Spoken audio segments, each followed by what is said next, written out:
Philippines நாட்டில் ஏற்பட்டு சக்தி வாய்ந்த நிலநடுக்கத்தால் மக்கள் அச்சத்தில் ஆழ்ந்துள்ளனர். தெற்கு பிலிப்பைன்ஸின் மின்டானோ பகுதியில் 7.8 ரிக்டர் அளவில் மாபெரும் நிலநடுக்கம் ஏற்பட்டது. கடல் மட்டத்தில் இருந்து 10 கிலோமீட்டர் ஆழத்தில் இந்த நிலநடுக்கம் மையம் கொண்டிருந்ததாக தெரிவிக்கப்பட்டுள்ளது. இந்த நிலநடுக்கத்தால் பிலிப்பைன்ஸின் ஜெனரல் சாண்டோஸ் நகரில் பல கட்டிடங்களும் வீடுகளும் இடிந்து விழுந்தன.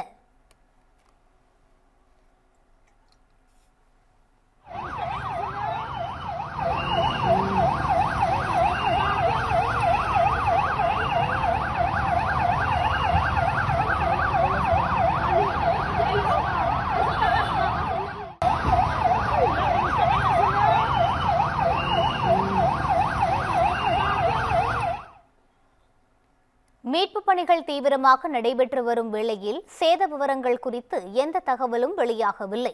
நிலநடுக்கத்தால் பிலிப்பைன்ஸ், மலேசியா, இந்தோனேஷியா, தைவான் உள்ளிட்ட கடற்கரை பகுதிகளில் சுனாமி எச்சரிக்கை விடுக்கப்பட்டுள்ளது. பிலிப்பைன்ஸின் கடலோர பகுதியில் வாழும் மக்கள் உடனடியாக பாதுகாப்பான உயரமான இடங்களுக்கு விரைந்து செல்லுமாறு அறிவுறுத்தப்பட்டுள்ளது. பிலிப்பைன்ஸ், இந்தோனேஷியா ஆகிய நாடுகள் நில அதிர்வுகள் அதிகம் ஏற்படக்கூடிய பசிபிக் நெருப்பு வளைய பகுதியில் இருப்பது குறிப்பிடத்தக்கது.